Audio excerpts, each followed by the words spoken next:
திருவார்த்தைகளை கேட்பதற்காக நாங்கள் ஆயத்தப்படுகின்றோம். உடைய மெல்லிய சத்தத்தை மூலமாக நீர் எங்களோட இடைப்பட நாங்கள் ஜெபிக்கின்றோம். உடைய சத்தம் கேட்டு நாங்கள் சித்தத்தை செய்வதற்கு நீர் எனக்கு கிருபை செய்ய வேண்டும் என்று இயேசுவின் புண்ணிய நாமத்தை ஜெபிக்கிறோம் நல்ல பிதாவே, ஆமென். சபையார் உட்காருவோம். ஆண்டவராக இயேசு கிறிஸ்துவின் நாமத்திலே உங்களை நான் வாழ்த்துகின்றேன். குறிப்பாக கடந்த மாண்டி தேர்ஸ்டே இரவு என்னுடைய தகப்பனார் அவங்க காலமானாங்க. ஸோ நான் சர்வீஸ் முடிச்சுட்டு நான் வீட்டுக்கு போகும்போது தான் எனக்கு அந்த செய்தி கிடைக்கப்பட்டது. அதை தொடர்ந்து நாங்கள் உடனே சென்னைக்கு போய் அவருடைய அடக்க ஆராதனை, இந்த ஜெப கூட்டம் இதெல்லாம் முடித்து மற்ற ஒழுங்குகளை செய்து நேற்று தினத்தில் மீண்டும் திரும்புவதற்கு ஆண்டவர்களுக்கு கிருபை செய்தார். எங்களுக்காக ஜெபித்த உங்கள் அனைவருக்கும் மீண்டும் ஒருமுறை குடும்பத்தின் சார்பாக எங்களை நன்றிகளை நாங்கள் தெரிவித்துக் கொள்கின்றோம். தொடர்ந்து என்னுடைய தாயாருக்காக நீங்கள் ஜெபிக்கும்படியாக உங்களை அன்போடு கூட நான் கேட்டுக்கொள்கின்றேன். இன்று உயிர்த்தெழுந்த ஞாயிறுக்கு பின் வருகின்ற 2வது ஞாயிறு.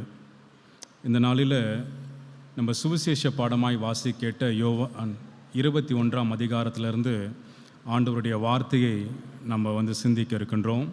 உங்களுடைய வேத பகுதியை நீங்கள் யோவான் 21ஆம் அதிகாரத்தை நீங்கள் திருப்பி வைத்துக்கொள்ளும்படியாக நான் கேட்டுக்கொள்கிறேன். I request you to please open your Bibles to John chapter 21. முதல்ல இந்த அதிகாரத்தை குறித்த சிறப்புகளை நான் உங்களுக்கு சொல்ல வேண்டும் என நான் விரும்புகின்றேன். வேத வர்ணனையாளர்களுடைய கூற்றின்படி யோவான் சுவிசேஷத்தினுடைய கடைசி அதிகாரம் 21 கிடையாது, அது 20ஆம் அதிகாரம் அப்படின்னு சொல்லிட்டு அதை அவங்க சொல்கிறாங்க. அதை எதை வச்சு அவங்க சொல்கிறாங்கன்னு சொல்லி நம்ம பார்த்தோன்னா, யோவான் 30ஆம் அதிகாரத்தினுடைய அந்த கடைசி வசனங்கள் இருக்குல்ல, 30ஆம் வசனம் 31ஆம் வசனம், அதை வாசிங்க பார்க்கலாம்.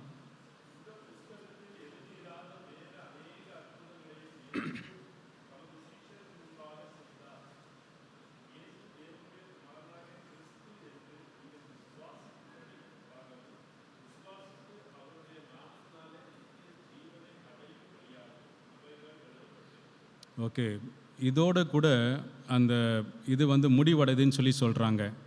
அப்போ எப்படி அந்த கடைசி அதிகாரம் பைபிளில் வந்துச்சுன்னு சொல்லி நீங்கள் கேட்டிங்கன்னா, இது எழுதி சில ஆண்டுகளுக்கு பிறகு தான் யோவான் சுவிசேஷகர் இந்த 21ஆம் அதிகாரத்தை தன்னுடைய சுவிசேஷத்தோடு கூட அவர் இணைத்தார் என்று வேத அறிஞர்கள் அதை சொல்வதை நம்ம பார்க்கலாம். ஸோ அது எப்படி இருந்தாலும் சரி, அது முன்னாடி எழுதுகிறாங்களோ இல்லை பின்னாடி எழுதியிருந்தாங்களோ, பட் நமக்கு அந்த அதிகாரம் ரொம்ப ஒரு முக்கியமான ஒரு அதிகாரம்.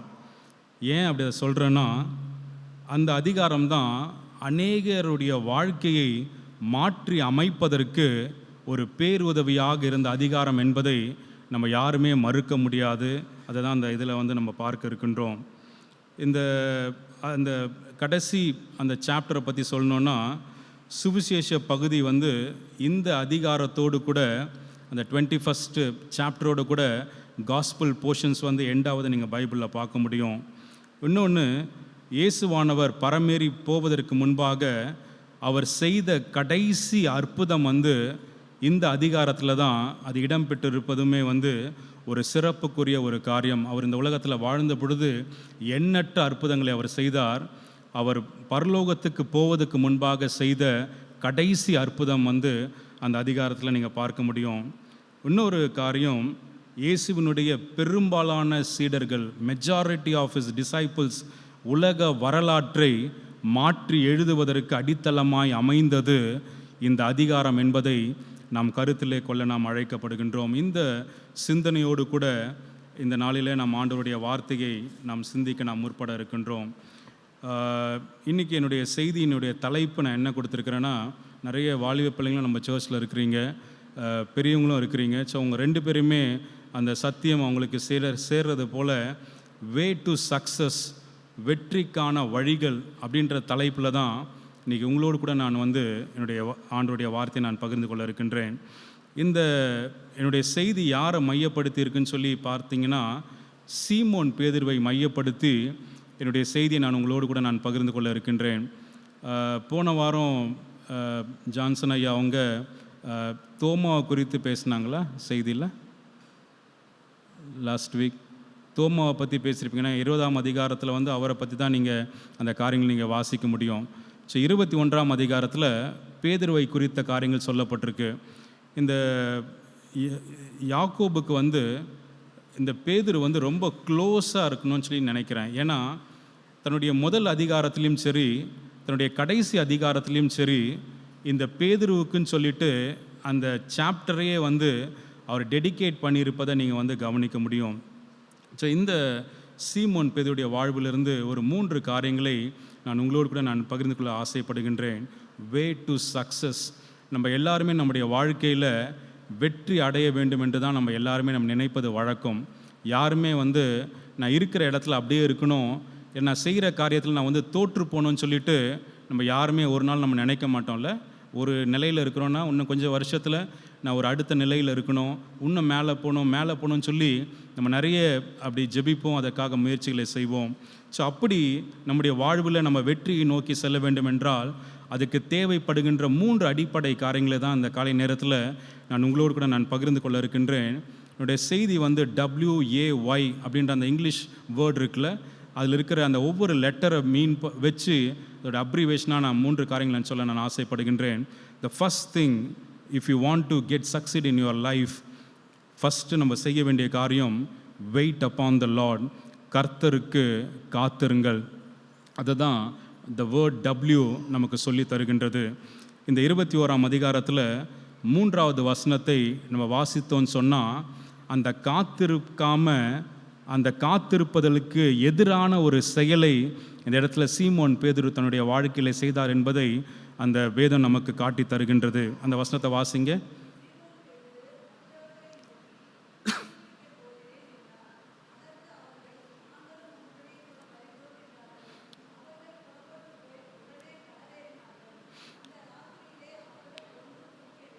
இயேசுவானவர் மரித்து உயிர்த்தெழுந்து விட்டார். ஆனால் இங்கே என்ன நடக்குதுன்னா, சீமோன் பேதுரு அந்த கல்லறையெல்லாம் போய் பார்க்குறாரு, காலியான கல்லறையை பார்க்குறாரு. எல்லாமே அறிஞ்ச பிறகும் ஒரு டிராஸ்டிக் டிசிஷன் தன்னுடைய லைஃப்பில் எடுக்கிறாரு. அது என்னென்னா, திரும்ப நான் எந்த தொழிலை செய்து கொண்டிருந்தோனோ அதே தொழிலை செய்வதற்கு நான் திரும்பி போகிறேன்னு சொல்லி அவர் சொல்கிறாரு. ஒரு பேரலல் வசனத்தை நான் உங்களுக்கு நான் வாசிக்க விரும்புகின்றேன். லூக்கா 5ஆம் அதிகாரம் 11ஆம் வசனத்தை வாசிங்க. Look chapter 5 verse 11.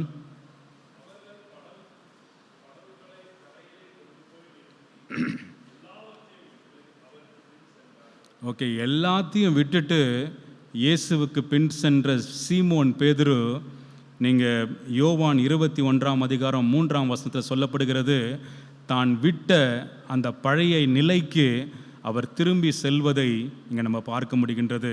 எனக்கு அன்பானவர்களே, இந்த பேதுரு ஒரு சாதாரணமான ஒரு நபர் கிடையாது. ரொம்ப ஒரு தைரியசாலி, ரொம்ப ஒரு உறுதியானவர். அவங்களுடைய டிசைபிள்ஸ்லேயே நீங்கள் பார்த்தீங்கன்னா ரொம்ப ஸ்ட்ராங்கான ஒரு பர்சனாலிட்டி அவளுக்கு இருப்பதை நீங்கள் பார்க்கலாம். அந்த 12 பேரில் ஈஸ் த ஸ்போக்ஸ் பர்சன் சொல்லிட்டு சொல்லப்படுகின்றது. வயதில் முதிர்ந்தவராகவும் அவர் காணப்பட்டார். அவர் தான் முதல்ல இயேசுவானவர் என்னை பின்பற்றி வான்னு சொல்லிட்டு ஒரு அழைப்பை கொடுத்த ஒரு நபராக அந்த சீமோன் பேதுரு. அப்படிப்பட்ட மகத்துவங்கள் அவருடைய வாழ்வில் காணப்பட்டது. ஆனால் இப்படிப்பட்ட சீமோன் பேதுருடைய வாழ்க்கையை நீங்கள் ஒரு வரைபடம், மேக்ஸில் சொல்லுவாங்களே அந்த கிராஃப், நம்ம எல்லாருமே ஸ்கூல் படிக்கும்போது நம்ம செஞ்சுருப்போம்ல, அந்த எக்ஸ் ஆக்சிஸ் ஒய் ஆக்சிஸ் வச்சு அந்த கிராஃப் நம்ம வரைஞ்சிருப்போம்.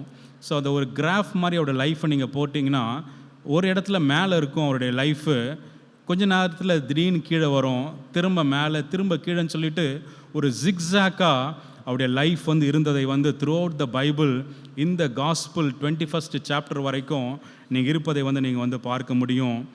ஏன் அவர் வந்து அந்த ஒரு பின்மாற்றம் அந்த தன்னுடைய வாழ்க்கையில் அவர் ஏற்பட்டுச்சுன்னு சொன்னால், கடவுளிடத்தில் காத்திருப்பதற்கு அவர் தவறினதுனா தான் அது ரொம்ப ஒரு முக்கியமான ஒரு காரணம் என்று நமக்கு வேதம் கற்றுத்தருவதை நம்ம பார்க்கலாம். ஆண்டவர் பல காரியங்களை அவர் உயிரோடு இருக்கும்போது தன்னுடைய சீடர்களுக்கு அவர் சொன்னார்.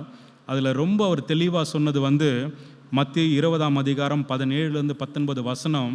இந்த உலகத்தில் தான் வந்த நோக்கம் நிறைவேற போகிறது, தான் மரிக்க போகிறார், மரித்து உயிர் தேடப் போகிறார் என்பதை அவர் திட்டம் தெளிவுமாக தன்னுடைய சீடர்களுக்கு அவர் வந்து சொல்லியிருந்தார். அதை வாசிக்கிறீங்களா? மத்தேயு 20:17-19.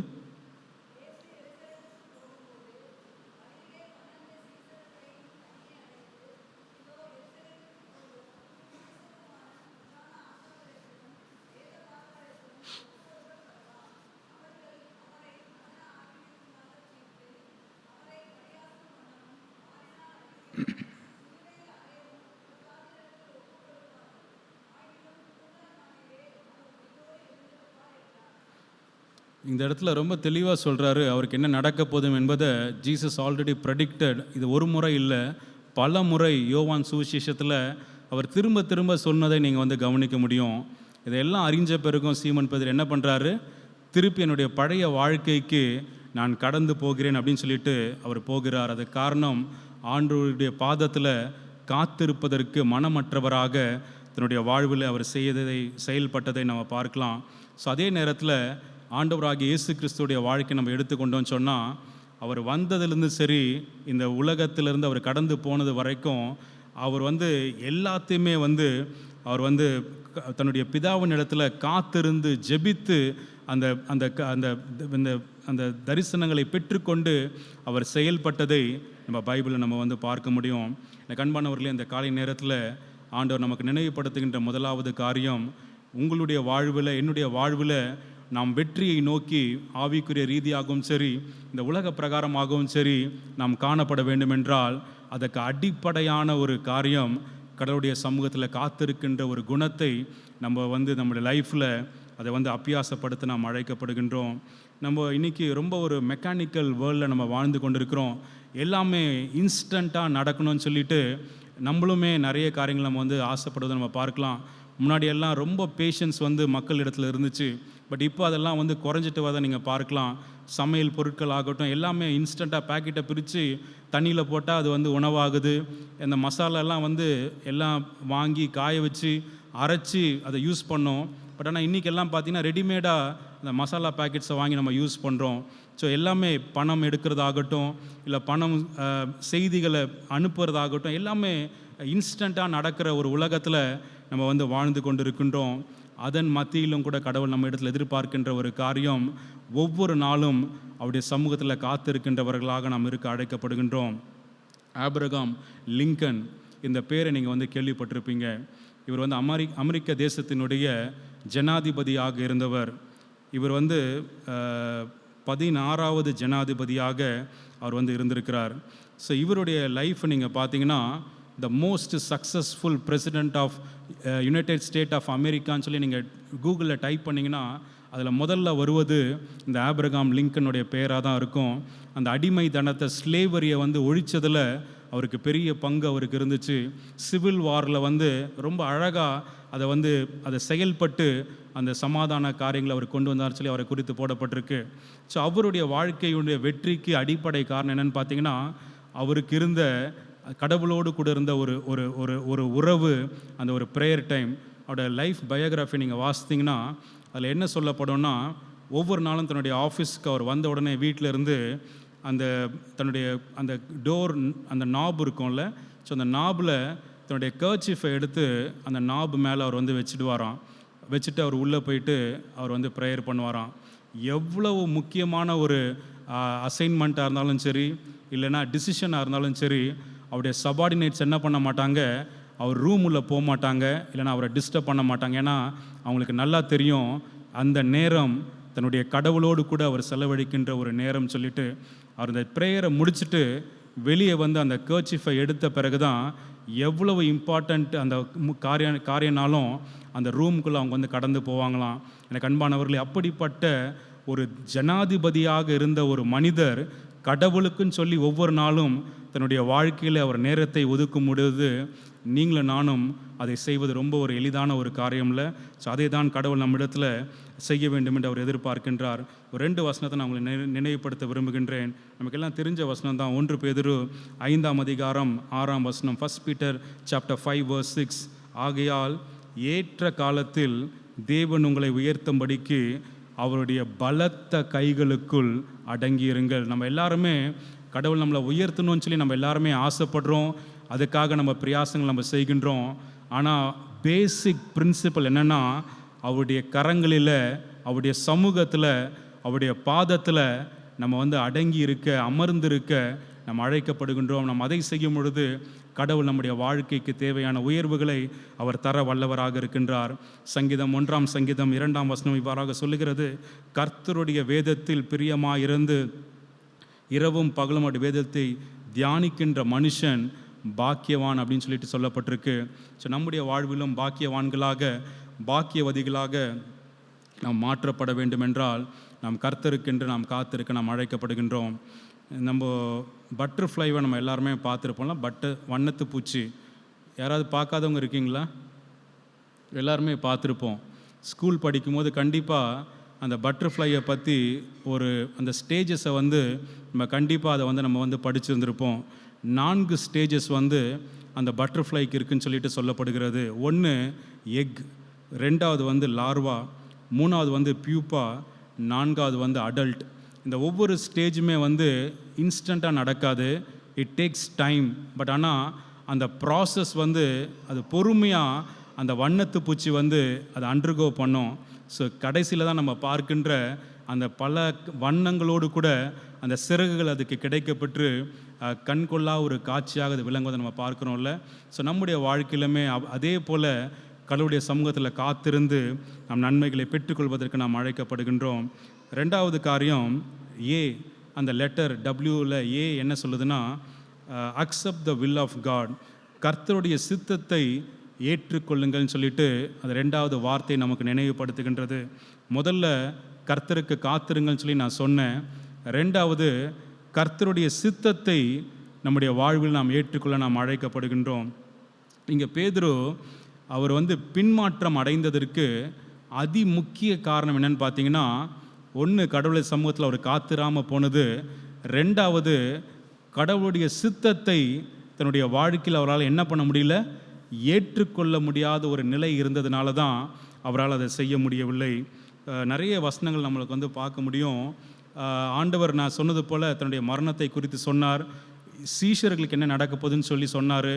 பேதுருவை ரொம்ப ஸ்பெசிஃபிக்காக சொன்னார், சாத்தான் உன்னை என்ன பண்ண போகிறான், அந்த சூளையை புடைப்பதை போல உன்னை வந்து புடைப்பதற்கு அவன் என்னிடத்துல உத்தரவு கேட்டிருக்கிறான், ஆனாலும் நான் உனக்காக நான் ஜெபம் பண்ணுறேன்னு சொல்லி ஆண்டவர் சொன்னார்.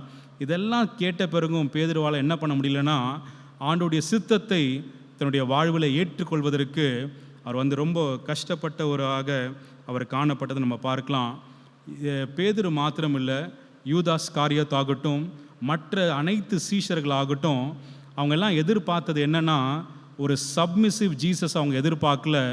தே வாண்டட் ஒரு ஒரு ஒரு ஒரு ஒரு என்ன சொல்கிறது, ஒரு ஒரு ஒரு தைரியமான ஒரு இயேசுவை அவர்கள் எல்லாருமே அவங்க எதிர்பார்த்தாங்க. சிலுவையில் மரிப்பதை அவங்க யாருமே விரும்பவில்லை. மாறாக அவர் வந்து அதிகாரத்தில் அமர்ந்து ஆட்சி செய்ய வேண்டும் என்று அவங்க எல்லாரும் எதிர்பார்க்குறாங்க. அதனால தான் இந்த செபுதேவின் குமாரர்கள் சொல்கிறாங்களா, வலது பக்கத்தில் ஒருத்தரும் இடது பக்கத்தில் ஒருத்தரும் உங்கள் ராஜ்யத்தில் இருக்குன்னு சொல்லிட்டு அவங்க அம்மா அந்த அப்பீல் கொடுத்ததை நம்ம பார்க்கலாம். இந்த அன்பானவர்களே, நம்முடைய வாழ்வில் கூட கடவுளுடைய சித்தத்தை நம்ம ஏற்க மறுக்கும் பொழுது அதனால் என்ன ஆகும்னா, நம்ம வாழ்க்கை முன்னோக்கி போவதற்கு பதிலாக நம்ம வந்து பின்பாக இழுக்கப்படுவோம் என்பதில் இந்த பேதுரு நமக்கு ஒரு சிறந்த ஒரு உதாரணமாக அவர் விளங்கி கொண்டிருக்கின்றார். நிறைய பேர் நீங்கள் பார்த்தீங்கன்னா, நம்ம என்ன நினைக்கிறோமோ அதை தான் கடவுள் வந்து செய்யணும்னு சொல்லிட்டு அதை எதிர்பார்க்கிற ஒரு குணம் உள்ளவர்களாக நம்ம இருக்கின்றோம். நம்ம ஒரு காரியத்துக்காக நம்ம ஜெபம் பண்ணுறோன்னா அதை கடவுள் அப்படியே அதை வந்து செய்து தரணும்னு சொல்லிட்டு நம்ம எல்லாருமே எக்ஸ்பெக்ட் பண்ணுறோம்.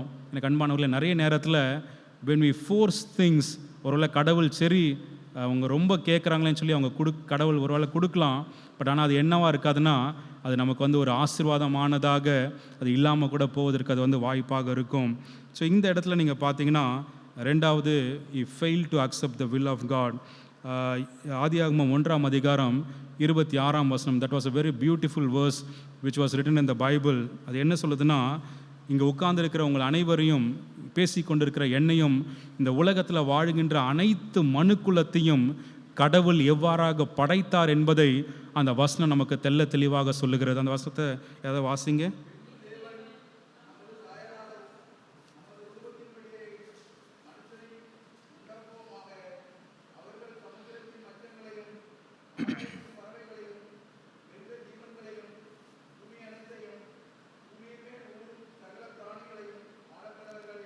அந்த ஃபஸ்ட்டு இதை நான் சொல்கிறேன், நமது சாயலாகவும் நமது ரூபத்தின்படியும் மனுஷனை உண்டாக்குவோமாக அப்படின்னு சொல்லிட்டு கடவுள் ஒவ்வொருவரையும் ரொம்ப பிரத்யேகமாக ரொம்ப பொறுப்போடு கூட அவர் படைத்திருக்கிறார் என்பதை நாம் மறந்து போக வேண்டாம்.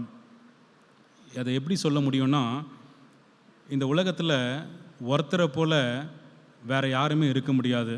சில குடும்பங்களில் வந்து அந்த ரெட்டை குழந்தைகள் இருப்பாங்களே, ட்வின்ஸ் இருப்பாங்க. இந்த 2 ட்வின்ஸை நீங்கள் நிற்க வச்சிங்கன்னா நிறைய ஒருவேளை ஃபீச்சர்ஸ் சிமிலராக இருந்தாலும் அவங்கள என்ன பண்ண முடியும், இவங்க மூத்தவங்க இவங்க சின்னவங்கன்னு சொல்லி நம்மளால் வந்து ஐடென்டிஃபை பண்ண முடியும். ஏன்னா அதுக்குள்ளேயுமே வந்து அந்த டிஃப்ரென்சஸை வந்து கடவுள் கொடுத்துருப்பதை நம்ம பார்க்கலாம். நம்ம எல்லாத்துக்குமே இன்றைக்கி வந்து நம்முடைய கை ரேகைகளை வந்து பயன்படுத்துகிறாங்க. எந்த ஒரு ஐடென்டிஃபிகேஷன்ஸ்க்குனாலும் அது எதுக்காக அதை பயன்படுத்துகிறாங்கன்னா, ஒருவேளை வேறு எதுனாலும் சேஞ்ச் ஆகும், இந்த கையில் இருக்கிற ரேகை வந்து ஒருத்தரை போல் இன்னொருத்தருக்கு வந்து இருக்காது என்பதற்காக தான். அதே போல் நம்முடைய தலையில் இருக்கிற முடி இருக்குல்ல, நிறைய நேரம் நம்ம தலை வாரும் பொழுது நம்முடைய முடி கீழே விழுது, அது ரொம்ப நம்ம அப்படியே பெருக்கி அதை வந்து ஓரமாக தூக்கி போட்டுறதை நம்ம பார்க்குறோம். ஆனால் மருத்துவ அந்த இது என்ன சொல்லுதுன்னா, ஒவ்வொருத்தருடைய முடியுமே கூட ரொம்ப வித்தியாசமானதாக அது இருக்குது அப்படின்னு சொல்லிட்டு அது வந்து சொல்லப்படுகின்றது. நம்முடைய கண்ணில் உள்ள அந்த அந்த பிளாக் அந்த விழி இருக்குல்ல, ஸோ அது கூட வந்து நீங்கள் பார்த்தீங்கன்னா ஒருத்தரை போல் இன்னொருத்தருடைய அந்த ஐ லிட்ஸ் வந்து கிடையாது. அப்படி நிறைய காரியங்களை வந்து கடவுள் ரொம்ப யூனிக்காக, ரொம்ப ஸ்பெசிஃபிக்காக, ரொம்ப ஸ்பெஷலாக கடவுள் நம்மளை படைத்திருக்கிறார். நிறைய நேரத்தில் வந்து குறிப்பாக வாலிப பிள்ளைகள்லாம் நீங்கள் பார்த்தீங்கன்னா, சின்ன பிள்ளைங்க ரொம்ப நொந்துக்குவாங்க. கடவுள் என்ன இப்படி படைச்சிட்டாரு, நான் இப்படி ஒரு கலராக இல்லை, நான் ரொம்ப குள்ளமாக இருக்கிறேன், எனக்கு வந்து முடி ரொம்ப சின்னதாக இருக்குது, என் கண் வந்து பூனை கண்ணு மாதிரி இருக்குது அப்படின்னு சொல்லி நிறைய நேரங்களில் நம்மளே வந்து நம்ம வந்து நொந்து கொள்வது வழக்கம்ல. ஆனால் வசனம் சொல்லுகிறது, கடவுள் தம்முடைய சாயலாகவும் தன்னுடைய ரூபத்தின்படியும் அவர் நம்மை படைத்திருக்கின்றார். அதனால் அது எதுவாக இருந்தாலும் கடவுளுடைய சித்தத்தை நம்முடைய வாழ்வில் நாம் ஏற்றுக்கொள்ள நாம் அழைக்கப்படுகின்றோம். ஒரு ஒரு ஒரு இந்த உலகத்தில் வாழ்ந்த ஒருத்தரை குறித்து நான் உங்களுக்கு சொல்ல நான் ஆசைப்படுகின்றேன்.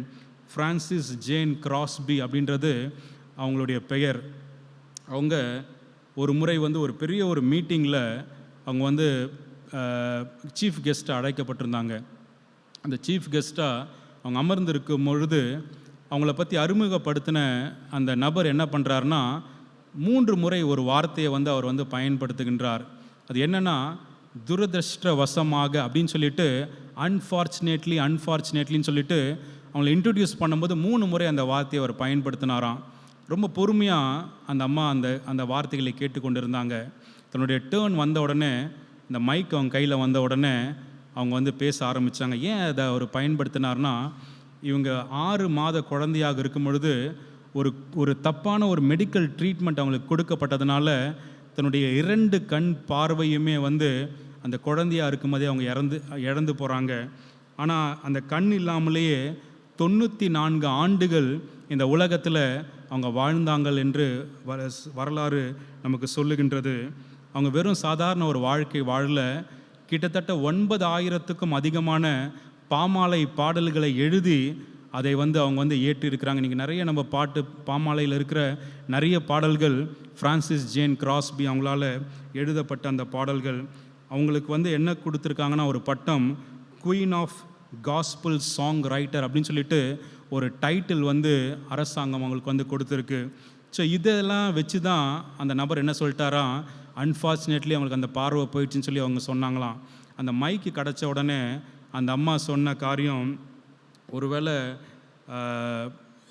இந்த உலகத்தில் நான் வந்து கண் பார்வை இல்லாதவளாக நான் வாழ்ந்து கொண்டு இருக்கலாம், ஆனால் இந்த உலக வாழ்க்கையை நான் முடித்து நான் பரலோகத்துக்கு போன உடனே நான் பார்க்க போகிற முதலாவது நபர் யாராக இருக்கும் என்றால், என்னை படைத்த என்னுடைய ஆண்டவராகிய இயேசு கிறிஸ்துவனுடைய முகமாக தான் இருக்கும் என்று தன்னுடைய வாழ்க்கையின் எவ்வளோ கஷ்டம், நான் கண் இல்லைன்னா நீங்கள் கொஞ்சம் யோசித்து பாருங்களேன். ஸோ அப்படிப்பட்ட ஒரு நிலையில் இருந்தவங்க என்ன பண்ணுறாங்க, she was able to accept the will, கடவுள் என்னை இப்படி படைச்சிருக்கிறாரு, ஐ எம் ஸோ ஹாப்பி அப்படின்றத தன்னுடைய வாழ்க்கையில் அவங்க ஏற்றுக்கொண்டதை நம்ம பார்க்கலாம். எனக்கு அன்பானவர்களே, இங்கே சீமோன் பேதுரு தன்னுடைய வாழ்க்கையில் அவர் தவறினதுக்கு 2வது காரியம், he failed to accept the will of God. 3வதாக இதே சீமோன் பேதுரு ஒருவேளை அந்த 2 பாயிண்டில் அவர் தன்னுடைய வாழ்க்கையில் அவர் தடுமாறி இருந்தாலும் மூன்றாவதாக அவர் ஒரு காரியத்தை செய்கிறார். அதுதான் அந்த ஒய் லெட்டர். அது என்ன சொல்லுதுன்னா, yield yourself to the lord. கர்த்தருக்கு உங்களை முழுமையாய் அர்ப்பணியுங்கள். ஃபஸ்ட் நான் சொன்னேன் வெயிட் அப்பான் த லார்ட், ரெண்டாவது accept the will of god, மூன்றாவது yield yourself to the lord. கர்த்தருக்கு உங்களை முழுமையாய் அர்ப்பணியுங்கள். யோவான் 21ஆம் அதிகாரம் 6ஆம் வசனத்தில் பேதுரு செய்த ஒரு அழகான ஒரு செயல் பைபிளில் வந்து ரெக்கார்ட் பண்ணப்பட்டிருக்கு. யாராவது வாசிக்க முடியுமா?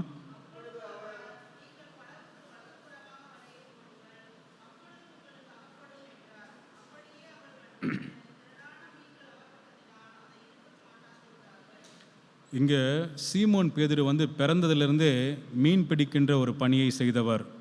ஆனால் இயேசுவானவர் வந்து கடவுளாக இருந்தாலும் அவர் மனிதனாக பிறந்து அவர் என்ன தொழில் செய்தார்னா ஒரு தச்சு தொழில் அவர் செய்தார். அதனால் பேதுருவை ஏசாமியை விட பேதுருக்கு என்ன தெரியும்? கடல் சார்ந்த காரியங்கள் வந்து ரொம்ப நல்லா தெரியும். இந்த இரவு நேரங்களில் தான் குறிப்பாக மீன் பிடிப்பதுக்கு அவங்க போவாங்க. நைட்டெல்லாம் அவங்க பிரயாசம் பண்ணி ஒரு மீன் கூட கிடைக்கலன்னு சொல்லி பைபிளில் போடப்பட்டிருக்கு. அந்த விடியும் பொழுது இயேசுவானவர் அந்த வராரு அந்த திபேரியா கடற்கரைக்கு. அங்கே வந்து சீமோன் பேதுருவை பார்த்து அவர் சொல்கிறாரு, ஏன்பா நீங்கள் படகு எடுத்துகிட்டு போயிட்டு மாற்றி டைரக்ஷனில் உங்கள் வலையை போடுங்கன்னு சொல்கிறாரு. உடனே என்ன பண்ணியிருக்கலாம்னா பேதுரு, என்ன சார் நீங்கள் சொல்கிறீங்க, அதுக்கு சாத்தியமே இல்லைன்னு சொல்லிட்டு அதுக்கு மறுப்பு தெரிவித்திருக்கலாம். ஸோ இதுவரை முரண்பட்ட ஒரு மனிதனாக வாழ்ந்த பேதுரு இந்த இடத்துல தன்னுடைய வாழ்க்கையை ஆண்டவருக்கென்று அவர் அர்ப்பணிப்பதை நம்ம பார்க்கலாம். அவர் என்ன பண்ணுறாருன்னா, இயேசுவானவர் சொன்னதை அவர் அப்படியே கேட்டு அவர் செய்ததுனால 3ஆம் வசனம் சொல்லுகிறது, அவங்களால ஒரு மீனை கூட பிடிக்க முடியலன்னு சொல்லிட்டு. ஆனால் 6ஆம் வசனம் சொல்லுகிறது, திரளான மீன்களை அவங்க பிடித்தாங்க. அதில் நம்பர் கூட கொடுத்துருக்குல்ல, 159 மீன்களை பிடிச்சாங்க அப்படின்னு சொல்லிட்டு. வலை அவங்களால இழுக்க முடியல. பக்கத்தில் இருந்தவங்க எல்லாரையும் கூப்பிட்றாங்க, வாங்க நீங்களும் எங்களுக்கு ஹெல்ப் பண்ணுங்கன்னு சொல்லி அதை வலையை கரையில் இழுத்து கொண்டு வருவதற்கு. எனக்கு அன்பானவர்களே, Peter emptied himself and allow the lord to work in his life. ஆண்டவர் சொன்னதை கேட்டு ஆண்டவர் தன்னுடைய வாழ்வில் செயல்படுவதற்கு பேதுரு தன்னை ஒப்பு கொடுத்ததுனால அந்த இடத்துல ஒரு மிகப்பெரிய ஒரு அற்புதத்தை தன்னுடைய வாழ்வில் அவர் கண்டதை நம்ம பார்க்கலாம். இயேசுவானவர் வந்து ரொம்ப ஒரு அருமையான ஒரு நபருங்க. எப்படி சீமோன் பேதுருவை தன்னுடைய ஊழியத்துக்கு அவர் அழைத்தாரோ அதே போல தான் திரும்பி தன்னுடைய ஊழியத்தை விட்டு அவர் விலகி போன பிறகும் திரும்ப அவரை தன்னுடைய ஊழியத்துக்கு கொண்டு வருவதற்கு அதே முறையை அவர் கையாண்டதை நீங்கள் பார்க்கலாம். நீங்கள் வீட்டில் போய் வாசித்து பாருங்கள். லூக்கா 5ஆம் அதிகாரம் 1-11 வசனங்களில் அதே சேம் சிச்சுவேஷன். வலையை கையில் வச்சுக்கிட்டு ஒன்றுமே இல்லையன்னு சொல்லி ஒரு விரக்தியில் நின்று கொண்டு இருக்கும் பொழுது அந்த இடத்துல ஒரு அற்புதத்தை செய்கின்றார். அந்த ஊழியத்துக்கு அவரை அழைக்கின்றார். அதே யோவான் 21ஆம் அதிகாரத்தில் என்ன சொல்லப்படுகிறது என்றால், ஊழியத்தை விட்டு அவர் போன பேதுருவை மீண்டும் அவர் நிலைநிறுத்துவதற்கு அவர் முன்னாடி என்ன செய்தாரோ அதே முறையை மீண்டும் கையாண்டு அவர் தன்னுடைய சீடனாக அவரை மாற்றி அமைப்பதை நம்ம பார்க்கலாம். எனக்கு அன்பானவர்களே, இந்த காலை நேரத்தில் இந்த பேதுருவை குறித்து நம்ம அவருடைய வாழ்வை குறித்து காரியங்கள் நம்ம கேட்டோம். ஒருவேளை இந்த சாப்டர் வரைக்கும் சீமோன் பேதுருடைய வாழ்க்கை ரொம்ப ஒரு கிராஃபில் வந்து மேலேயும் கீழேயும் ஏறிக்கொண்டிருந்ததை நான் சொன்னேன். ஆனால் இதுக்கப்புறமா அவருடைய லைஃப்பை நீங்கள் கிராஃப் வரைய நீங்கள் ஆரம்பிச்சிங்கன்னா எந்த பாயிண்ட்லையுமே அவருடைய லைஃப் வந்து அந்த அந்த அந்த மார்க்லேருந்து கீழே போல மாறாக அது மேல் நோக்கி சென்றது என்பதை நமக்கு வேதம் நமக்கு சொல்வதை நம்ம பார்க்கலாம். சில வசனங்களை மட்டும் நான் சொல்கிறேன் அவர் செய்த காரியத்தை.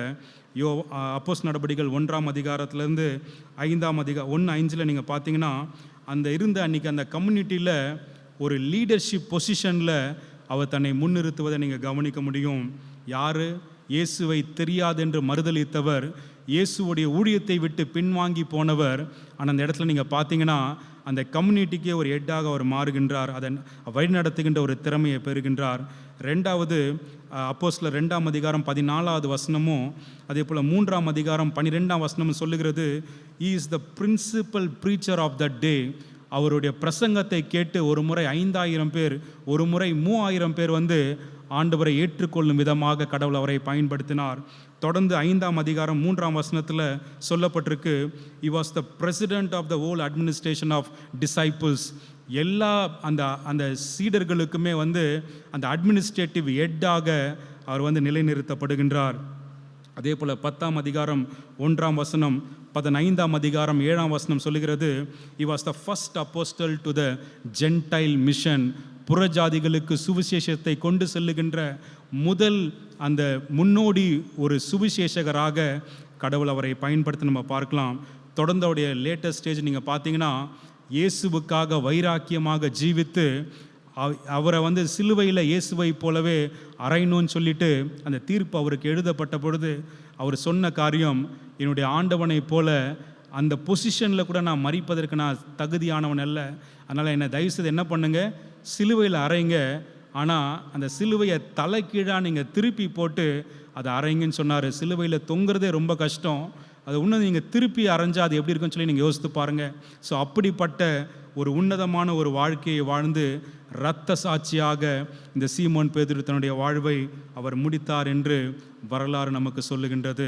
எனக்கு அன்பானவர்களே, இந்த காலை நேரத்தில் இந்த சீமோன் பேதுருவை குறித்து நம்ம கேள்விப்பட்டோம். ஸோ இந்த உலகத்தில் நீங்கள் பார்த்தீங்கன்னா, ஆண்டவர் அவர் உயிரோடு இருக்கும்போது ஒரு காரியத்தை அவர் சொன்னார். மத்தேயு 16ஆம் அதிகாரம் 18ஆம் வசனம், Matthew chapter 16 verse 18, he says, மேலும் நான் உனக்கு சொல்லுகின்றேன், நீ பேதுருவாய் இருக்கின்றாய், இந்த கல்லின் மேல் என் சபையை கட்டுவேன், பாதாளத்தின் வாசல்கள் அதை மேற்கொள்வதில்லை அப்படின்னு சொல்லிட்டு ஆண்டவர் பேதுருவை பார்த்து ஒரு தீர்க்க தரிசனமான ஒரு வார்த்தை அவர் சொன்னார். அதை அப்படியே இன்றளவும் நம்முடைய ஆண்டவர் அதை நிறைவேற்றி இருக்கின்றார். அதை எதை வச்சு நான் சொல்கிறேன்னா, apostle Peter is the first pope of Roman Catholic church. ரோம கத்தோலிக்க சபையினுடைய முதல் போப்பாண்டவர் யாருன்னு பார்த்தீங்கன்னா, அது வந்து பேதுரு தான். இப்போ தான் நம்மளுக்கு அந்த ஃப்ரான்சிஸ் அவங்க இறந்து போனாங்க, இப்போ வேறு ஆட்கள் அவங்க தேர்ந்தெடுப்பாங்க.